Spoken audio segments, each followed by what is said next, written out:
Okay, tapos na po tayong magluto. Ito na po yung ating spicy buttered shrimp.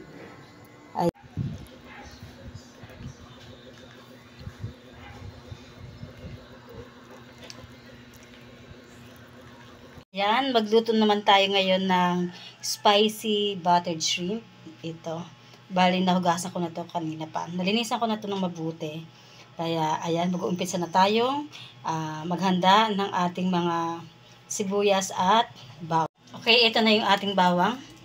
Tatanggalan muna natin siya ng balat.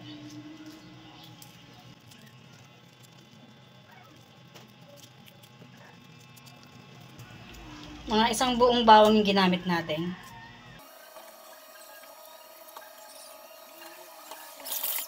Tapos ihiwaan lang natin ng maliliit.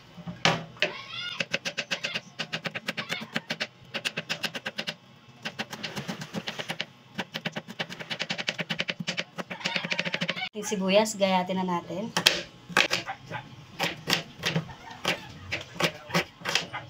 Start na tayo. So, kutsahin muna natin ang ating sugpo.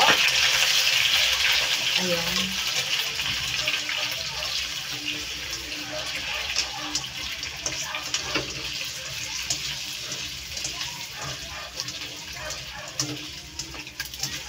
Isang kutsa lang muna natin to.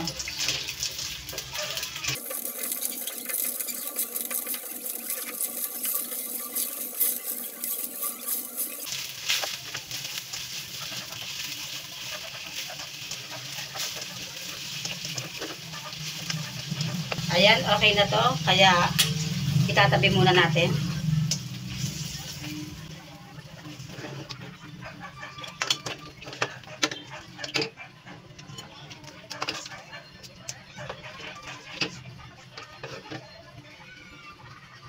Yan, nag-add tayo ng butter sa mantika. Ulit natin na pinag-isahan ng ating shrimp or na ating sugpo. Ayan. Tapos, ilalagay na natin ang ating ito muna pa lang ng bawang.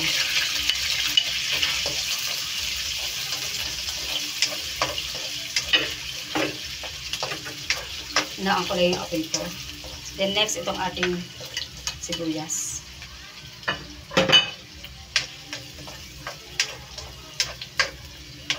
Haluin lang natin hanggang sa mag-golden brown na yung ating bawang.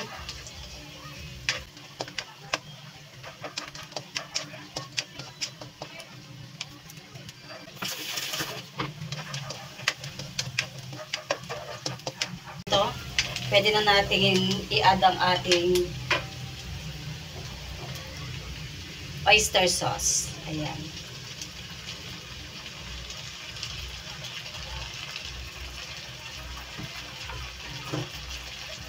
Ang ating ketchup.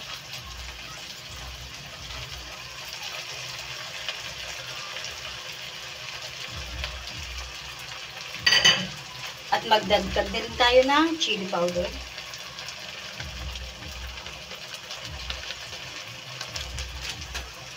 Haluin lang natin.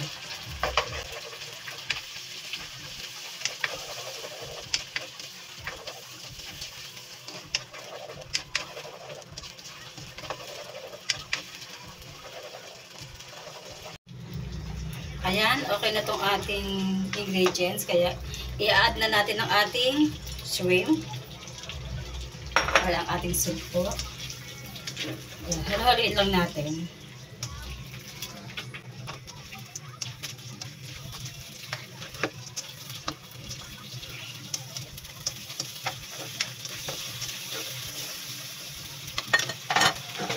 Tapos mag-a-add pala tayo ng brown sugar.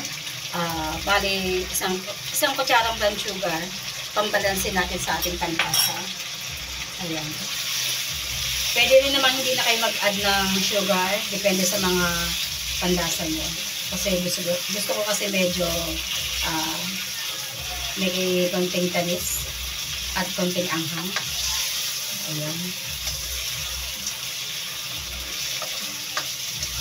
Yan. Ganito lang kabilis magluto ng spicy buttered shrimp. Ayan. At hindi rin naman ganun katagal magluto ng ating sugpo kasi mabilis lang din talaga itong maluto.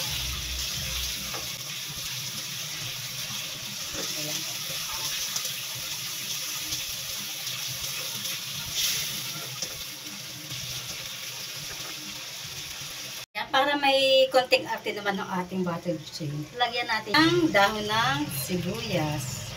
Ayan. Pandagdag arte natin sa ating niluto.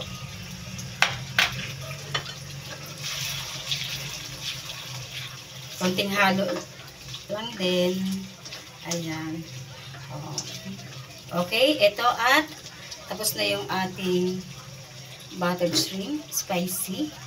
Kaya, i-ready na natin ang ating kanin. Unlimited rice. Kasi siguradong mapapa-unlimited rice kayo pag ganitong klaseng ulam ang ating uulamin ngayon. Talagang mapapa-unlimited rice tayo niyan.